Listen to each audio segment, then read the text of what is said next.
Welcome, everyone, to the very first podcast of the Human AI Evolution. I'm your co-host, John Sanchez, joined by Dr. Dennis Sanchez, the master of the AI evolution. Bro, it is so great to finally be doing our very first podcast together with hundreds, if not thousands more of these to come our way. Welcome. Well, thank you so much. I'm still recovering from that intro. See if I can match up to your expectations. I know you can. I know you can. Well, folks, this is going to be a great journey for all of us. Again, Dennis and I will be with you as regularly as we possibly can. Our goal is to give you a podcast at least once a week, if not more, based upon how technology is changing and so on and so forth. You never know how quickly we can turn these out. But what we're going to be focusing on this podcast is something near and dear to every one of our hearts, and that is technology, more specifically AI. How AI is changing our lives. We are going to, over the course of many, many years, we're going to be getting into how AI impacts our lives, how it's changing our lives, sometimes for the good, sometimes for the bad, both on the personal side, on the business side, you name it, AI is all around us. And there's no better expert, as I said, than my brother Dennis to really teach us what AI is all about, and not to fear it, but to embrace it, to love it. And most importantly, especially for you business owners, how hopefully it can help you make more money, be more productive, be more efficient. For those of you that don't have a business, just to make your lives better. Folks, you are in for an incredible treat with Dennis's background and knowledge of how AI works. But first, Dennis, before we get started on this, let's give the audience a little bit of background on yourself. Thank you so much. I would say that my journey with AI started about 11 years ago. AI has been around for a long time. It's not, just recently over the last couple of years, generative AI has really attracted a lot of attention. And now everybody's on board. Everybody's, experimenting with it, having fun with it. And of course, it's integrated itself into organizations too. I really started the journey based on a dream that I had. If you can, I know it sounds Yeah, sure. you Yeah, a share this dream. story. This is great. It's actually is true. And it drove me to make a lot of decisions that changed the trajectory of my career. The dream was about being in a room with a CEO, a conference room, and a bunch of other executives. And the topic was AI and bringing it into the organization. And I started getting really uncomfortable because no one was talking about the impact it was going to have on the workers. They were talking about profit. They were talking about even, removing people, getting rid of jobs. It was purely, about the bottom line. It was somewhat of a nightmare, but I woke up with a purpose, feeling like somebody's got to stand up and think about the workers and protect the workers and talk those executives off the ledge, so to speak, about it, and have these conversations to make sure that they were considering the human side of the human AI combination. And Fascinating. it's kind of interesting because right after that, I decided to get into change management because AI coming into our lives is what we would call a transformation. That's a big change. And it's not like the little change where you change your hairstyle or something like that. This is major changes. And this is where, society, organizations, and people struggle because they're a lot harder to handle. Any kind of change is difficult to handle. So I devoted myself to becoming a change management practitioner so I could be in the trenches with organizations that were going through transformational change. I wanted to understand how to help them. I wanted to understand how they did it and really become a master at it. That was one part of it. The other part was as I got into trying to understand what that relationship was between the workers and the technology so that we could, actually to really educate a lot of people about what that relationship was. I found that it was a much deeper connection than most people would imagine.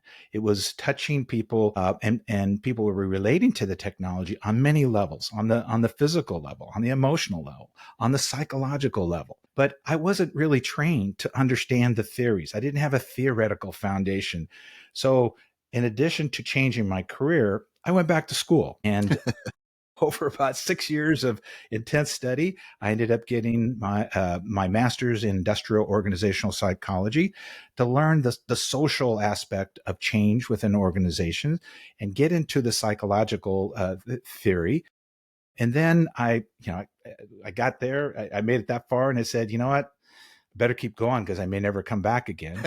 And so I got into a doctoral program and I studied the neuroscience of leadership psychology, more and more psychology. Not only did I want to understand how it was affecting people, but how it affected leaders, because leaders have so much influence on where this technology is going. That's who was in the room with me in my dream. It was the CEO. And the CEO, going back to that story, the CEO asked, does anyone have a question? And in the dream, I raised my arm and I said, yeah, have you asked the people, the workers, how they feel about this technology? And he looked at me and he said, no, we haven't, Dennis, but that's a good idea. And that really became kind of my mantra for the next 6 years. Was I that was your driving force in those grueling late night study sessions, the weekends, everything you sacrificed to get your doctorate degree? Was that the driving force in the back of your mind? Yes, it was. I need to help the people, the average man out there, the average woman. Yes, it was one of those things where I didn't share it with a lot of people. What's great about the academic environment is it's actually one of those places where it's easier to be yourself. I wasn't afraid in my research or conversations or anything to say that I wanted to be the world's expert on the impact that AI has, the psychological impact that AI has on people. And no one laughed at me. No one's thought it was a crazy idea. In fact, I was encouraged to go down that track. No one else was going down that track. Everybody else was getting into the more of what you would expect in psychology, organizational development, and disciplines like that. So I managed to earn my doctorate. My research was on the relationship between users and AI, and actually proving that emotions did have an important role in impacting and even determining if a person is going to use that technology. There's many determinants, but this is a key one. It's kind of one of those obvious ones where you would think, yeah, well, if there's a negative relationship with a technology, somebody's not going to use it. And then you would expect if there's a positive relationship, they would use it. But there was no research. So we actually proved that. And it's a good place to start in understanding what that complex relationship really is. You know what I find fascinating is AI. Yes, it's been around us, like you said, for 11 years. But really, in my opinion, as a non AI professional, unlike yourself, we as the common person, we've really just started using AI. I would say, if I did a poll of 1,000 people, I Mhm. bet that everyone would say, you know what, John, really just in the last year, I've started using it. Thanks to the advent of Chat GPT and things like that. But as you and I have discussed many times, AI has been around us for years, right? I mean, Zillow, right? We can type in our address and see what our home is worth, right? That's driven by AI. We're now again, and I can't wait down the road when we get to some additional topics such as chatbots and AI agents, and it's all around us. But what I think you are hitting on is something, again, like you said, no one really is talking about, and that is the human element that says, I hate change. I'm terrified of change.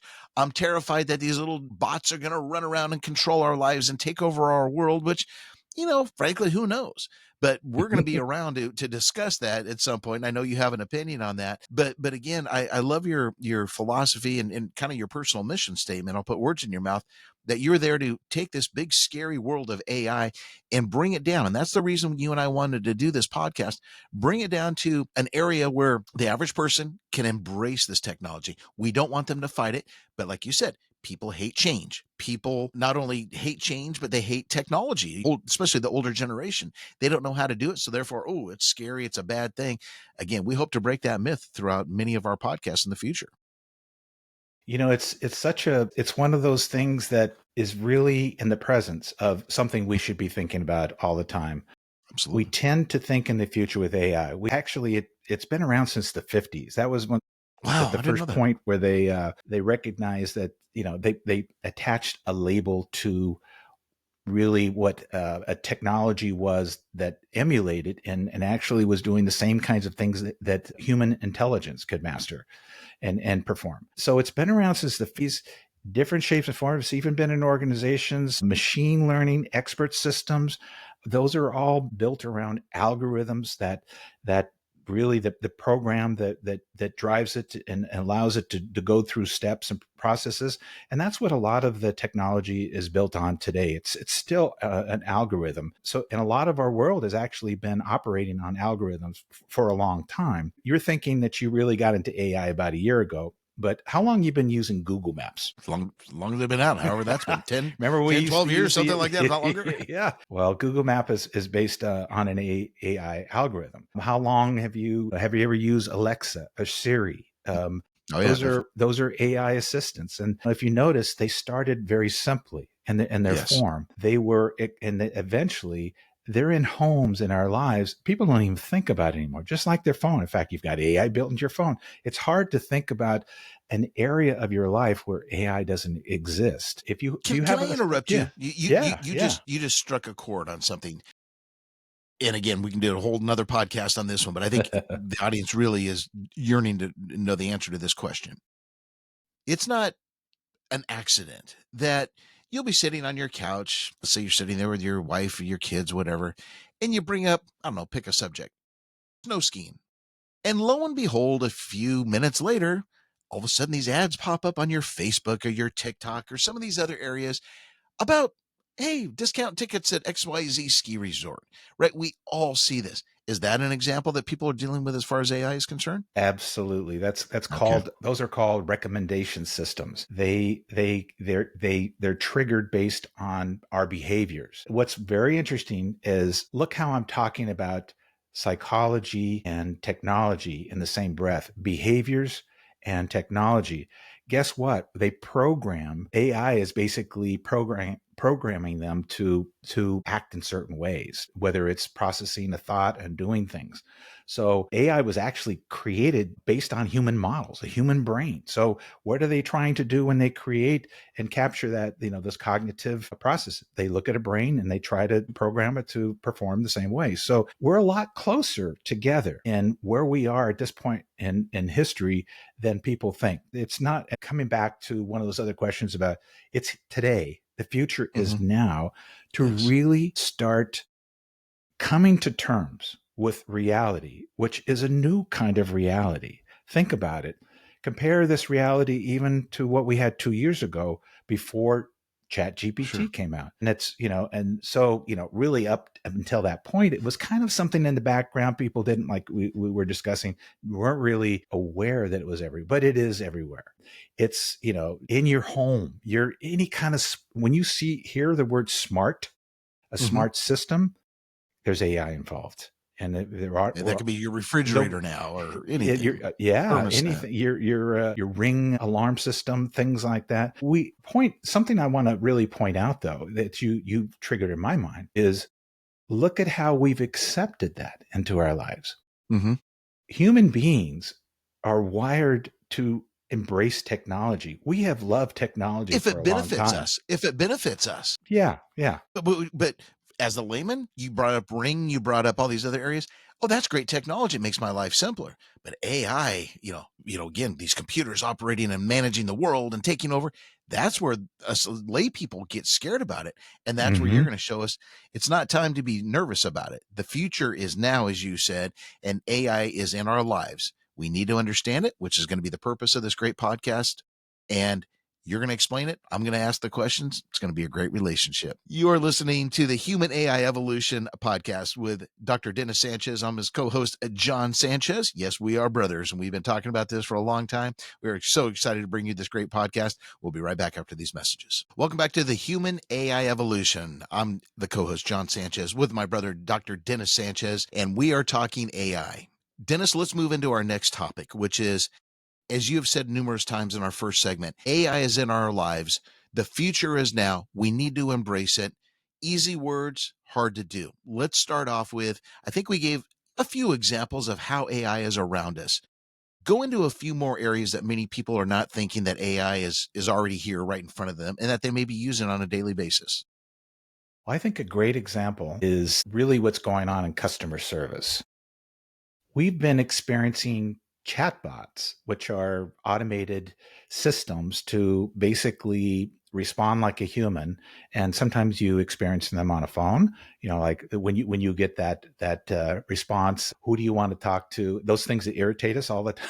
You Yes. just agent, agent, agent. I want to talk to an agent kind of response.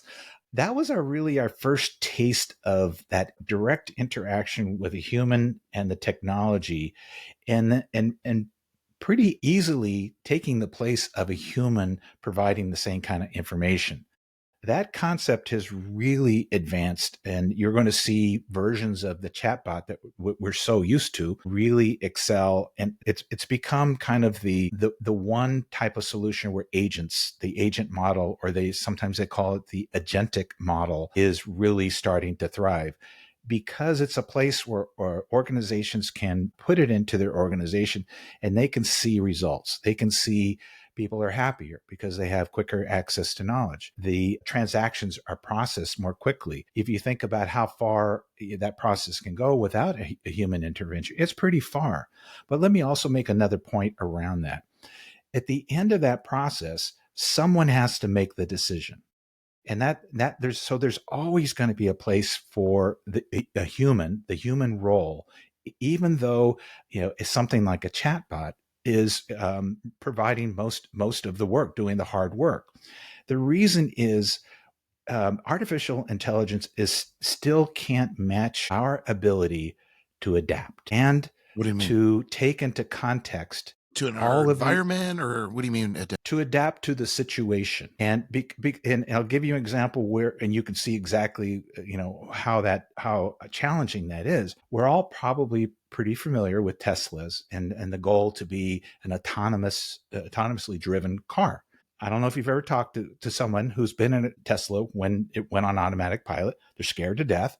Mm-hmm. And the reason why it hasn't really been successful mainstream is that there are so many outcomes that can come, and so many variables in that experience. Cars coming from different directions, the rain coming down, all somebody yelling at you in the car, all the things that distract drivers, all the things that can happen in the road. They still can't really match what we sense when we're driving, and take in all of that information through our eyes and smelling, and our abilities there, which is why it's kind of still on hold. So when you get to that point in the chatbot process, that person who's going to make the final choice may consider the fact that the person is calling for maybe a refund because there was a death in their family, and the death has a lot more meaning than a chatbot would understand. So we're still safe in that range. I say we're still safe. For the moment. We have to also understand that they're getting much better with the models of being able to take in more information, such as Mm-hmm. facial recognition, understanding the tone of your voice. John is pissed off right now, so Mm-hmm. I'm going to back off a little bit. I'm not going to ask him anything right now, but I'll ask him if I can. So it's getting closer, but there's nothing that matches our ability to adapt, change our mind, do a 180, our See, approach. I'm confused about that though. I Yeah. can see the technology now, but you look at how computers can control so much in our lives. I find Hmm. it hard that with today's technology, there's not a computer that can sense the inflection in my voice, that I'm calling for my refund, and I'm the third area on the phone chain that I've got to, and I'm finally have got to, and I'm like, I've talked to three different people, probably, AI Yeah. bots, Yeah. and I need my refund. I need this money back. You can't tell me that the AI can't sense the inflection of my voice and things. That's Well, interesting. it can't. It's actually going to probably react more to the words, the meaning of the words. If you said, "I'm pissed," "I'm angry," guess what? That's probably what you might have shared. Right. Those are clues, and it will start to understand that the your mood is this, and they're going to react in a certain way. But in the future, however long you want to say the future, next 5, 10, 15 years, do you think that'll change where they will be able to sense our moods and things? There's a much larger. That's a great question, but there's a much larger barrier than doing more programming with the technology for it to be successful, and that And what is is that? They have to convince the person on the other end that they can trust the technology on the same level that they trust a human. And there's already a lot of research where people are just, for example, just knowing that a prompt was written by a human or a prompt was written by, like a chatbot, not not accepting the prompt by the chatbot, but accepting it by the human. We are still, trust is a huge, huge theme in tech and AI. It's like no other, I don't think it's had a presence like that in our lives in any technology Hmm. like it does with AI. And it's multifaceted in the way that it starts with trust from the top, convincing people that AI is safe. The technology has to convince you, bringing it back to until this whole experiment is only going to work if we as people really follow along and embrace the technology. Okay, let me challenge you on that though. We're going to get into ethics in a moment because I think that's another area you're going down. But let me challenge you a little bit. Trust, right? You and I have had discussions offline where we had this discussion in regards to trust. But you inform me, and I want you to share it with our audience, that many times already, as new as this technology is, we don't know that we are dealing with AI. We don't know that we're not dealing with an actual human being when we call or whatever the service may be.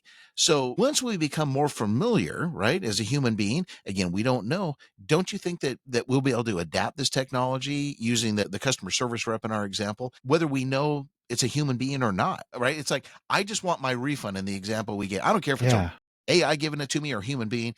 I'm calling this company. I trust, American Express, Visa, whatever, whoever it is, that they're going to use the right technology, so on and so forth. So I'm going to adapt it and take it. So where I would challenge you on that is just imagine put yourself in that situation. You're a Mm-hmm. refund with American Express. Okay. You want one. And the AI comes back and says, "No, John. You're a great customer, but because of our policies and things, and here it is right here. I I've see where you're going. highlighted it for you, and here is a document that you signed where you understood it. So I'm sorry, but to be fair with everyone, we can't do it." Knowing that that was up to that point, you had been dealing with a chatbot, would you accept that as the final word? No, I'd say You, I want a human being. And I'll tell you from personal experience, you and I still am in the financial services world. You used to be years ago. And remember when you and I made a decision with one of the insurance companies we dealt with, we won't say their name, and we stopped dealing with them because they shipped all of their call centers, everything to India. And you and I got so frustrated that we'd go through a whole phone chain trying to get to a person to get a question answered on our client's policy. And then the person couldn't even understand you. Send me back to the US. That you and yeah, I remember, I yeah. can see it like it was yesterday. Could it be the same thing with AI? You know what, Mr. I'll use the term robot, Mr. AI bot. You don't understand what I'm saying. I want a human being, and then here comes a supervisor on the line. So you've just illustrated exactly how far you'll go in your Mm-hmm. trust of the technology. Right. Right now, that's where we are as humans. We're going to trust it so far. But if you look at what the trust as a construct, as a psychological construct, what are the features of trust? How do we earn trust? Typically, just like a relationship, it's something you depend Give on. me what I want, and then I It's trust you. give you what you want. But if you trust the source and the process to arrive at a decision, you're going to feel better about it's just, and I understand it. I trust the system. Now, the problem with AI is, as I was talking about the other day, there's parts of it, especially when we're talking about generative AI, stages in the process, we honestly don't know what it's doing. So that Scary. transparency does not exist like other technologies. That's one of the challenges organizations, people are having right now. They'd like to see, we like to open up the hood and see what's going on with the engine. Well, we Mm-hmm. haven't been able to figure that out for a while because of all the Right. computers and the AI. We like to know so we feel like we're safe. We understand what's going on. You can't do that with generative AI. Just as an example, as one of the AI technologies, it will So that's what we have to overcome, and the publishers need, the people that the companies that make that technology have to overcome. I don't think we'll ever be able to overcome it. I think it's going to be a matter of us accepting imperfection, We're not going to have a and choice. we're not going to have a We're going to have to choice. accept it, right? But Until it we say, also, put a human on the phone. it kind of guarantees that there will be a human around for the final word, or we just won't do business with that bank. Okay, so that brings me to my next subject, and that is this. So many things that we do in our lives, products that we buy, services that we purchase, we're buying a brand, right? Mm-hmm. Why is Apple so successful? Why is Google and Android so successful? Because we believe in the brand. And I'm going to use Apple because I'm an Apple Mm-hmm. junkie. I'm in the, as they say, I'm in the Apple ecosystem. I have the phone. My whole family has the phone. We have laptops, Apple MacBooks. We have everything that's Apple. I think you have a tattoo, don't you? Apple tattoo. Right cheek. Don't tell anybody though. And because I believe in the company. Now, why do I feel comfortable using Siri? If I ask Siri, give me directions from where I am now to my favorite restaurant, why do I trust that it's going to get me there accurately? Because I trust the brand. As AI matures, how important is it going to be that the brand is the one that we have the confidence in and not so much what it's telling us to do? I would trust something from Apple more so than, if John Doe created a cell phone and said, "Oh yeah, it's cheaper than Apple's iPhone. Trust me on this," and it created its own version of AI, right? So is Mm-hmm. branding going to be really a critical aspect going forward? It's a great question, and the answer is absolutely yes. Okay. What, as consumers, and consumers can be an organization who's looking at technology. It can be us, buying an Apple Watch or something like that. What some of the questions we're going to start asking, and really this is going to be the standard, and some of the best companies are already prepared for this. We're going to start asking questions about, well, what kind of guardrails did you have when you programmed the phone to do this? What were the guardrails? Who was What kind of checks in the programming so that we certain things couldn't be built into the phone, such as bias algorithms that were dangerous, that negative. There's been all kinds of examples of that. We're going to ask that question, and that company is going to have to provide value. It will be as much, I think, as part of the marketing that we are a safe AI provider and certified. Here is our That's model, where I was going to go responsible to when we AI. come back Yeah. from break. Yeah, the certification. Yeah. Can AI be certified for our safety? All right. When we come back for our third segment, I want to talk about certification of AI. It's something in the future. And then also let's get into the ethics side of AI. This is the Human AI Evolution podcast with Dr. Dennis Sanchez. I'm John Sanchez. We'll be right back. Welcome back to the Human AI Evolution with Dr. Dennis Sanchez. I'm his co-host, John Sanchez, and we're talking about how AI impacts our lives. Again, we are going to be bringing you hundreds, if not thousands, of podcasts in the future. Today, in our introduction of the AI and its embracing in human lives, and or sometimes blocking of AI coming into our lives. This is just a taste of what we're going to be getting into over the years. We're going to be showing you and teaching you how AI is impacting every aspect of our lives.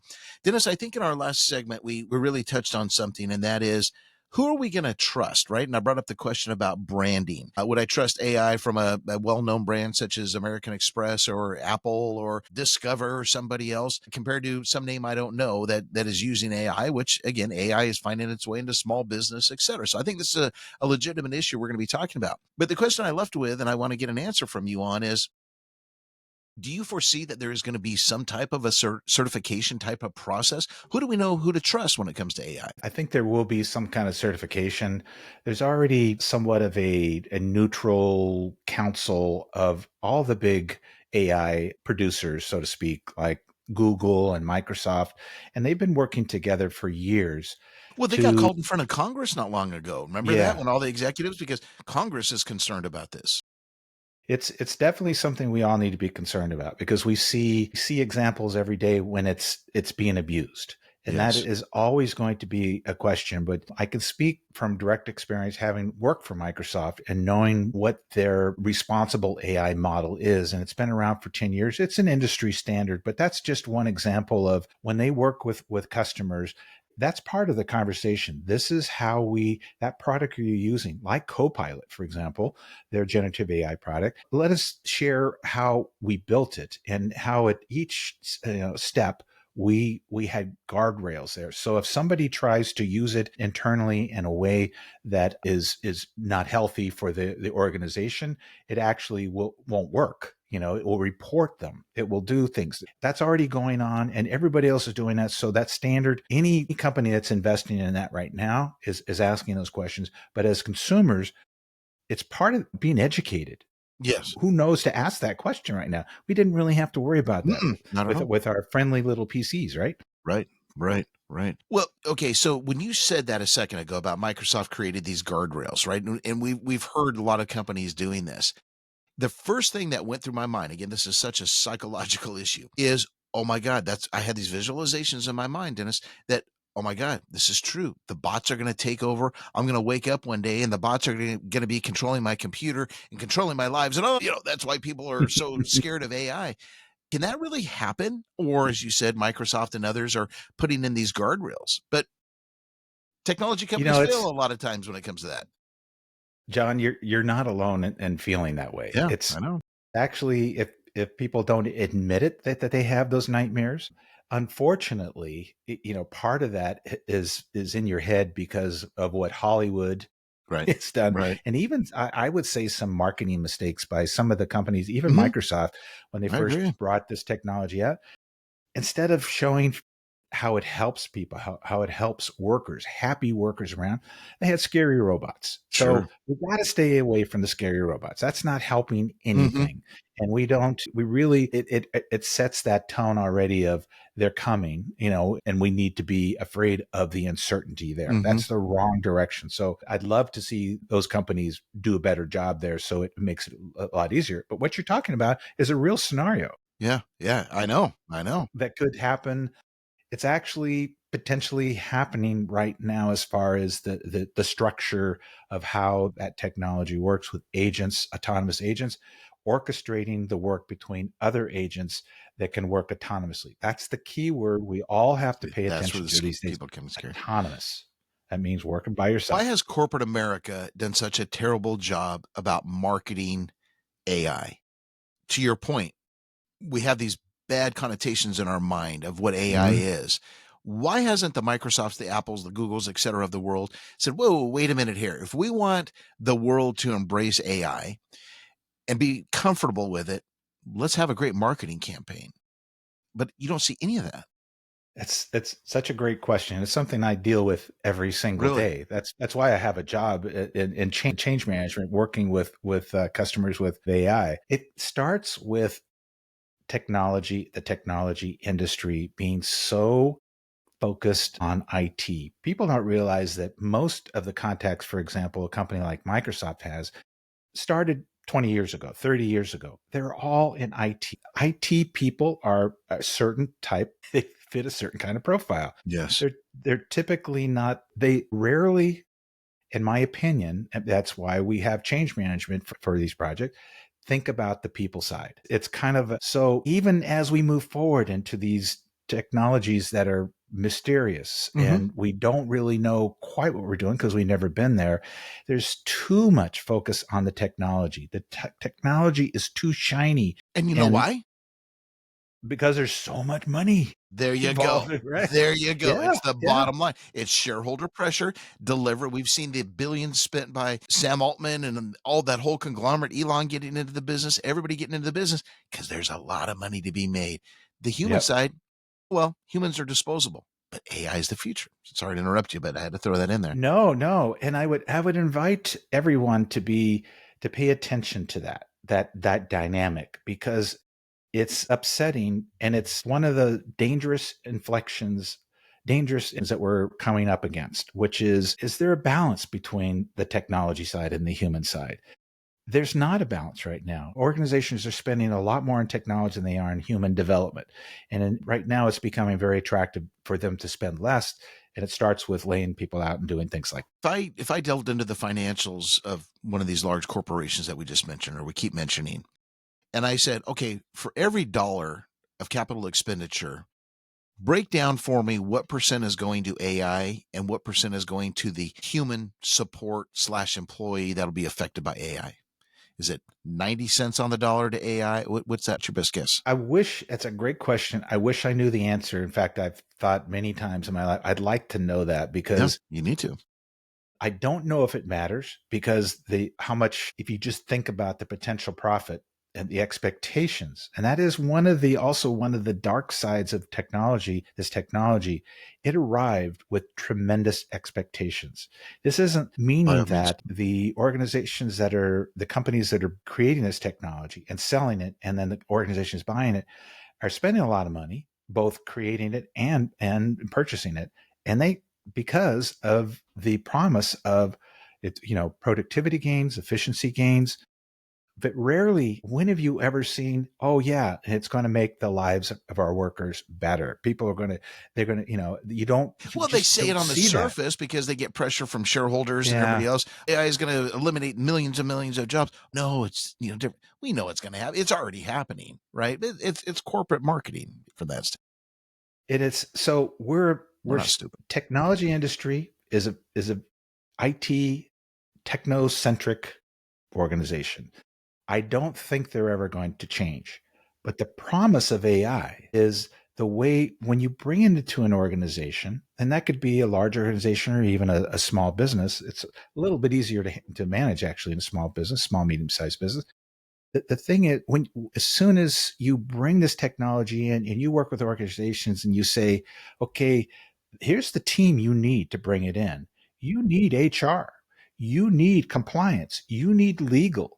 You need these different roles that normally aren't involved in these decisions for technology Mm-hmm. in the past. So we're kind of forcing the issue that Interesting. more people need to get involved because let me give you an example. There's an emergence of a lot of new titles and in organizations that never I've existed noticed that. before. We now have it's something to do with ethics. Mm-hmm. Who is responsible for Mm-hmm. managing the ethics part of AI coming to an organization? In my experience, it's no one. They don't have that role yet. I think it could be something that they pick up in maybe in DEI or the Mm-hmm. parts of organizations. DI's dead. Well, those people, they're valuable people, need to go somewhere, and that Yes. would be a Yes. good Yeah, there you go. utilization for them. But of course, I have a lot of friends in that space. Thank you. But it's just a different dynamic. So to make it really simple, unfortunately, the decisions about AI all over in the organization, in the business world, are too much in the hands of IT centric people and people that are concerned about the and profit. And we need to change that. Let's go back to something you said a moment ago when you were saying that businesses need to address the issue of HR and legal and so on and so forth. Yeah. In my mind, when you said that, I almost went, okay, we've got two prongs to a business: the current HR, legal, accounting. Are you Hmm. saying, Dr. Sanchez, that you could see HR, legal, accounting that does nothing but focus on the AI component of a business? Or can I they wouldn't be say merged? just, well, there's going to be an integration. Okay, so they'd Think come together. and that's one of the challenges. You're Yeah, not seeing that. In fact, I right. rarely ever see HR invited to a strategic meeting, No planning kidding. meeting about Fascinating. AI. Rarely, and it just if you think about, if you're bringing in AI to change the way people work, because it is going to impact the way they work, then it would be smart to think about reskilling those that maybe jobs that are being eliminated, or how about redesigning jobs to really I see that. accommodate the new Yeah, that's a ways great of point. working. There's rarely see that. That would be such a smart Yeah, place to how hard it would invest. be to take somebody, let's say, an HR professional, right? It's going to sound really crazy, but okay, Yeah. HR professionals used to managing human beings. There's going to have to be an HR manager, as we will get into in future podcasts when we discuss bots, right? Can you see an Yeah. HR manager managing the bots? You gave me a great example the other day off air where you're like, my gosh, you could, every worker, let's just say you have an office of agents, Hmm. telephone agents, whatever, Hmm. sitting next to them is not a human being, but on their computer is their desk mate who is a bot. And I Yes. can't wait to get into that topic with you. Well, Well, somebody's going to have to we manage would that bot call now. it an agent. That's at least Okay, it's you're at being least the nice. first. Okay. Well, you also bring up another point. Don't be surprised. really in the very near future, if we have different names for things like that, Yeah, we I bet. Oh, they're gonna redefine make what some sexy name for relationships 'em. are. Yeah. And, it may not, we may use an entirely different language. But I just saw a great technology leader the other day said new people coming in, new managers need to be able to manage agents and humans, be able to do that. I That's a see new skill I set. see an incredible an absolutely new curriculum in colleges, universities, etcetera, doing that. Yeah. I mean, so now I'm starting to get the gist of what you're talking about, that as a business, big or small, mom and pop, Fortune 500, we have to embrace this technology because it's Yes. here. It's just in the infant. I wouldn't say we're even in the first inning yet. We need to think about how we're going to manage it, how we're going to implement it, how we're going to monetize it, how we need to protect ourselves from it. My gosh, like anything, it sounds great on the surface, but as I use the example, it almost creates a whole nother business, right? You got the AI Yeah. portion Yeah. of your business. Yeah. All right. When we come back from this break, we have to talk about the ethics, and I want to tie that And in. we have been, but a little bit, but Yeah, I want to go a little bit deeper with you on the ethics, but also what happens if this thing goes sideways, as many are fear, right? What happens if these bots go sideways, if they start taking over our computers and charging things on our credit cards? I mean, you name it.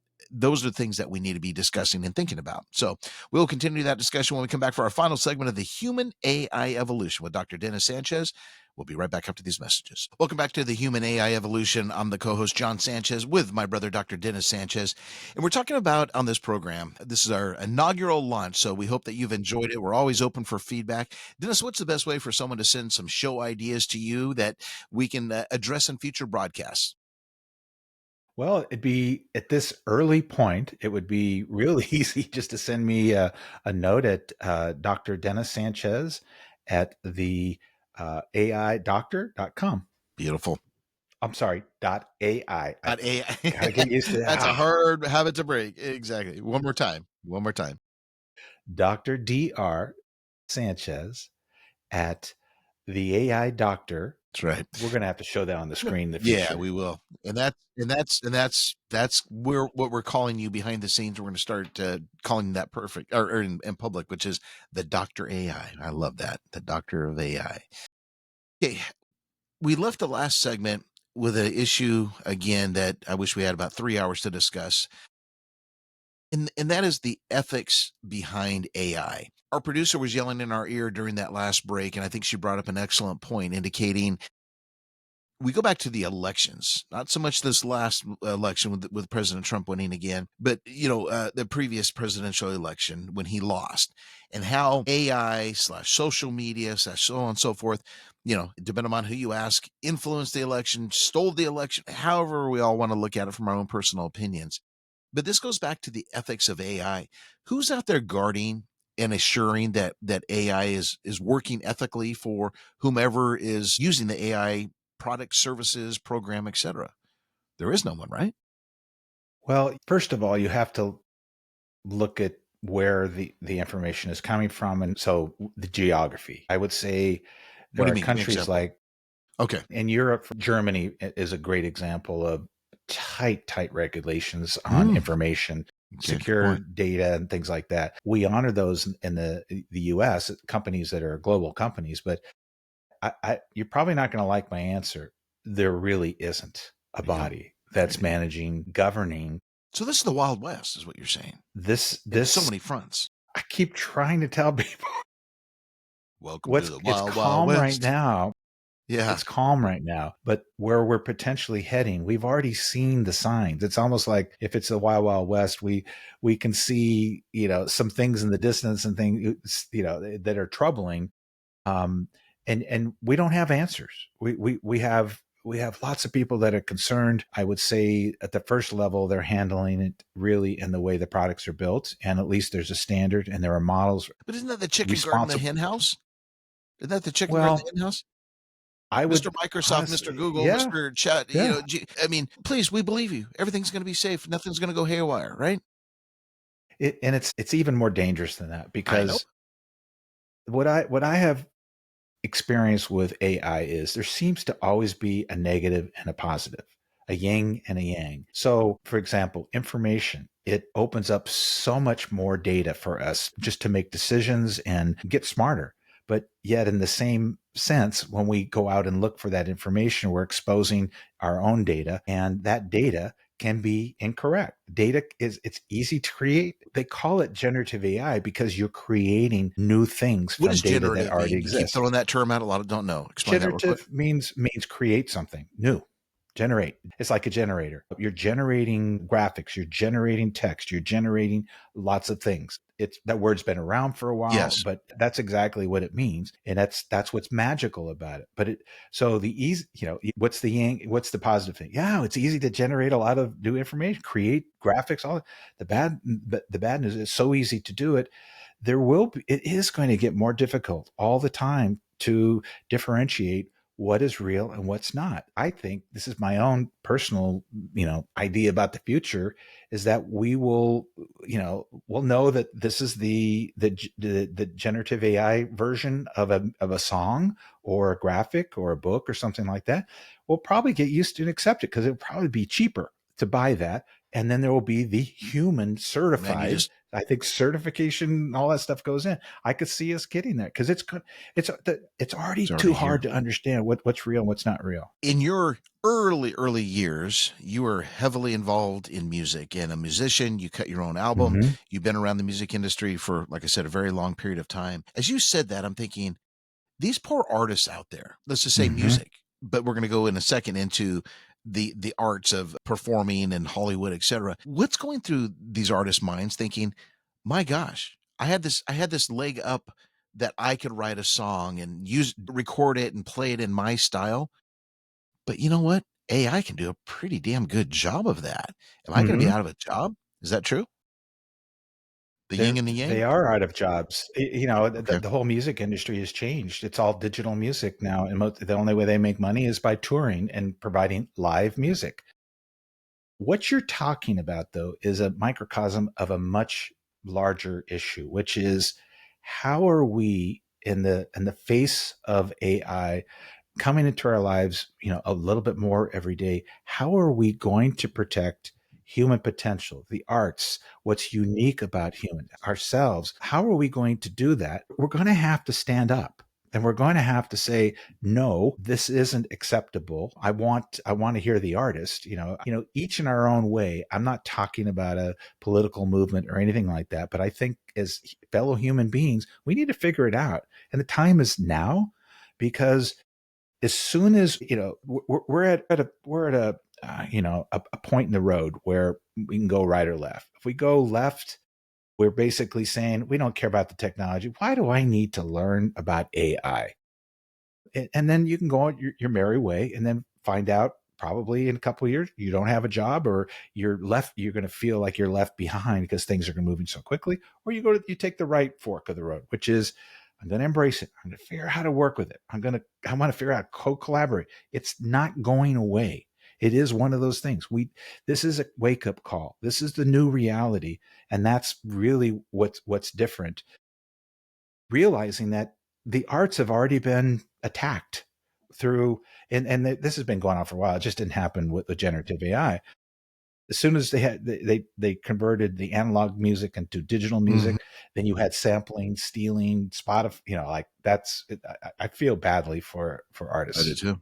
I do too. All right, let's go to the Hollywood aspect of that. I haven't heard much about this lately, but in months or years past, we heard a lot about this, where someone would do a bad thing with AI, meaning they would come in and create a fake AI post of a Hollywood star, sniffing Hmm. coke, or sitting with Hmm. a man sitting with a potential girlfriend, right?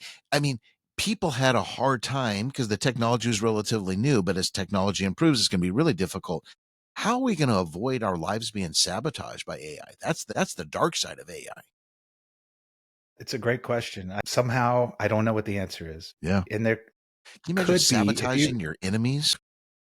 well we've yeah, I mean we haven't even talked about AI as a weapon, and that is part of the whole warfare portfolio now. But if we go back quickly to the industrial age, where we that was a huge influx of technology. Basically, technology was deciding it changed the way people work. It moved people from the farms and everything into factories. We eventually, and then you eventually got used to it and Yep. accepted it.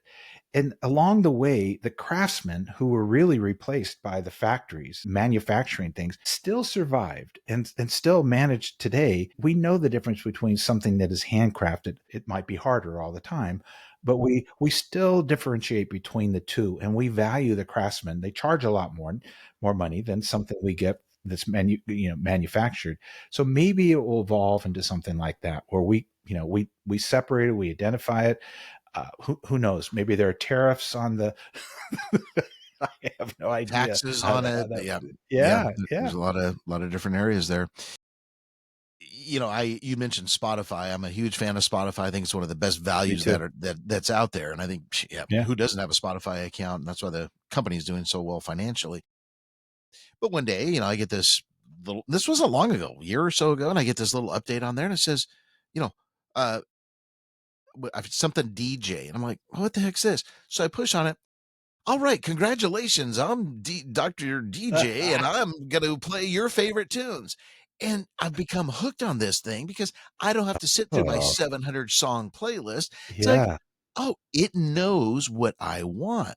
It'll go. The other Yes. day, it said to me, the DJ said, well, congratulations. You've listened to, some stupid number like 2,000 minutes of music, and the Temptations were your number one artist that you listened to. You listened for some stupid number again, like 300 minutes, because I listened to a lot of the same songs. I'm like, oh Hmm. my God, am I wasting a lot of time listening to music? Because I only listen to, going into the shower, working out, whatever the case Yeah. is. But that's what it knows. It's going to know everything about us. And that, I Hmm. think, as we'll discuss in the future, Hmm. that's where people are going to get really scared. It's like, oh my gosh, there's somebody that knows about me. We thought social media was bad, people haunting each other. Wait till this thing tells you, hey, Dennis, I saw that today you ate a cheeseburger for lunch. That wasn't on your diet, buddy. You need to, I want you in the gym by 5 o'clock today to work those, extra calories off, right? I mean, sky's the limit where this is going to go, good and bad. It's going to put ourselves in some really Could make some us pickles accountable. Yeah. with Yeah. Could situations. make us accountable But for a lot of things. I always like to think of the positive side of that too. There people feel good about something, maybe even if it's technology, understanding them a little bit better than maybe other people. It is a way, it's paying attention to them. How many Hmm. people are struggling because nobody's paying attention to them? Um, there's a lot of benefits. We have to, as we think about the negative thing, we should balance it with what's the positive thing. Who might this serve and help? A person who's alone or something like that. That it feels like they have some kind of relationship. Can I give you a real life story? Real life story. Yeah, So as you know, I'm the CEO of a fairly large investment firm, and I do a different type of investing for myself personally than I do, obviously, and my partner does for our clients, right? So I like to, for a small portion of my money, I like to aggressively trade. I won't say what the vehicle is, but it's very aggressive. And I went through a bad streak, bro. I like trade. I was on this hot streak, almost like an athlete, right? You just every game you play, you win. Every trade I made, I won. And then all of a sudden, when the tariffs became effective, it's like all my years, 36 years being in this business, what I was trained, what my experiences taught me didn't come true. I would buy when I should sell. I would sell when I should buy. And I went through a period of probably 2 weeks where, I mean, you used to be in the business. yeah. It kills your ego. Your Hmm. confidence is shattered. You're going, what am I doing? How can this be? You start questioning yourself. So I started to go through these internal struggles with myself. I had discussions with close friends, tried to give me a pep talk, obviously with my wife, tried to give me a pep talk. You know what got me out of my slump? Chat GPT. And I'll tell you what I did. One day, and I use Chat GPT all throughout the day for various things. I typed in, give it my background, and of course, Chat GPT. Now that I'm in it all the time, it knows all my businesses, it knows what I do for a living, it knows a lot about me, right? But I typed in, here's what's happened. I bought this, it went down. I bought this, it went down. I don't understand. I went through this. I mean, I probably wrote, a paragraph this long, and all of a sudden, since I had no one that could get to me mentally, like I said, friends, family, etc., I reached this. I felt like I was sitting with the world's best psychiatrist, and it came back and said, "John, it's okay. Every professional trader goes through a bad streak." And then it started going. I'm like, "Oh my god, thank you. This thing understands." And before I know it, I'm having this 30-minute conversation on a Friday evening when I'm Yeah. just down after a tough Yeah. week. And by the time I got done with this conversation, it gave me strategies, which I now use, which are 100% correct. And it made me, most importantly, feel great as a human being that someone understood the challenge I was going through. So, my point to this story is that's one side that you can look at with AI and go, you know what? It can replace a human in a lot of different areas. And I think that's a whole nother area where it's almost like your own personal psychiatrist. It understood what I'm going through. And as it gets to know me more, like I said, I can go in there and say, write me a business plan for this business that I'm thinking about. Well, okay, John, based upon your previous businesses and your experience, here's a 12-page business plan that used to take me 2 months to write, and it writes it in 5 minutes. That's the beautiful side of it. But the relationship that I feel like I have, like I've got this Yeah. friend out there. It's scary. And that's just a taste of it, really. I hate to tell you, but they've been using generative AI for clinical therapy as a Have they coach really? for a while. Yeah. And it works There very you go. well. It, It does think work very about it. well. Because of the dialogue, the human, Mhm. we're talking to it just like we would a person, and you get comfortable with that. And even if you stumble on your prompts and things like that, you Yeah, can no. get coaching. It's a Yep, great coach. it So is. that's a What that's a really interesting. Yeah, what got me was the pump up. "John, you're a winner. Hey, don't give up. You're gonna get out of this slump." And it's like, Yeah. not only giving you the advice of what you need to do, and you're telling a guy that's been doing this for 36 years, and this thing is telling, and then it went into, "Here's what happened in the market. This is you entered your trade here, but maybe you should have entered it here. You put in this amount of money, maybe you should have put in a little bit smaller amount of." Mind-boggling, mind-boggling. It's now Oh, I want to a follow great. that story. Yep. It's now a great trading assistant or trading coach, I guess we should say. Well, Dennis, we need to wrap up our very first edition of the Human Ah, AI darn. Evolution. I know. I can't believe how fast the time has gone. This is an honor to be doing this with you each and every week. Again, folks, as you have seen, there's a thousand, if not millions of areas that Dennis and I are going to be discussing as time goes on in this phenomenal new world of AI. His academic smarts, his real world smarts is invaluable. And we're going to be offering a lot of great things in the future, different services that's going to be available and downloads and so on and so forth. So we're going to crawl before we run, meaning we're going to get some podcasts under our belt and really get this machine and this big snowball rolling down the hill, because folks, as Dennis said, AI is here. It's only going to continue to be a part of our lives. You either embrace it or you try to fight it. And that's, I don't think, is going to be a fun thing to do. I would like to, if I have your permission, Dr. Sanchez, next week on our next recording, I want to discuss the following question. Is AI a threat? Is AI a threat?